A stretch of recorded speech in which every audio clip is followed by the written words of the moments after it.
9 hikers went into the Urals. None of them came back.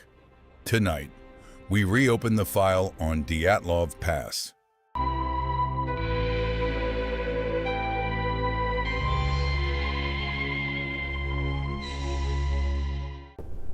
They call it Dead Mountain. Appropriate.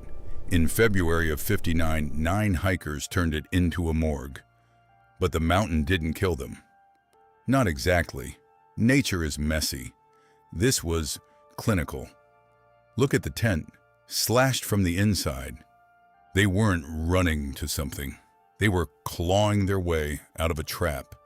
They ran a mile into a minus 30-degree abyss. Some were barefoot, some were in socks. You don't do that because of a natural force. You do that because the air inside that tent became a death sentence. By the time the search party arrived, the tracks were cold and the story was already being rewritten by the men in Moscow. The autopsies are where the natural force story falls apart.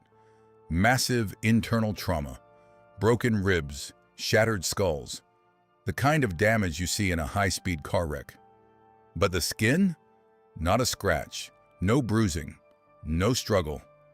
And then there's Lyudmila, missing her eyes, missing her tongue. It wasn't a predator. Predators are hungry. This was an extraction.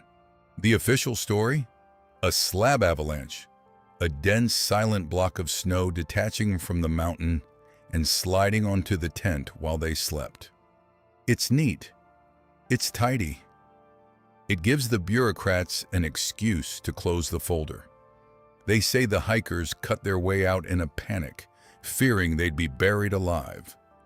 They argue the massive internal injuries happened when that wall of snow crushed them against the hard floor of the tent. But the math doesn't add up. The slope was too shallow, less than 30 degrees. And when the rescuers arrived, the tent wasn't buried. It was standing. Skis were still upright in the snow. An avalanche is a sledgehammer. It doesn't leave the furniture standing. So, if it wasn't the mountain, what was it? Follow the phantom leads, and you end up in a different kind of cold. Military testing. In 1959, the Urals weren't just mountains. They were a laboratory for the Cold War. Witnesses reported orange spheres, fireballs, dancing in the sky that night. If a missile stage fell or a vacuum bomb was tested, the resulting shockwave would explain the crushed ribs and shattered skulls without leaving a single bruise on the skin. And then there's the invisible evidence. Radiation. Traces of it found on the clothing of the victims. The Soviet authorities sealed the area for years.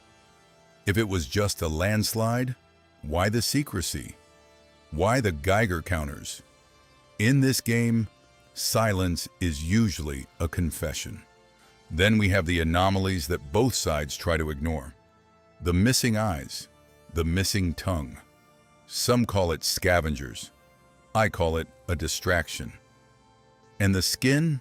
Investigators noted the bodies had an unnatural, deep orange tan. It's the kind of detail that keeps a detective awake at night. Was it chemical exposure? High-altitude sun? Or something the Phantom Files hasn't even named yet? 2 theories.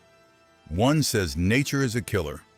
The other says the system is a monster. Pick your poison.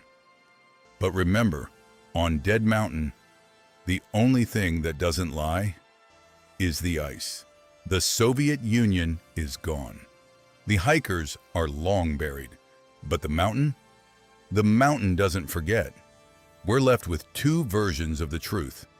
A natural tragedy or a military crime. Now, the file goes to you. Was it a slab of snow or a shadow of the state? Leave your verdict in the comments.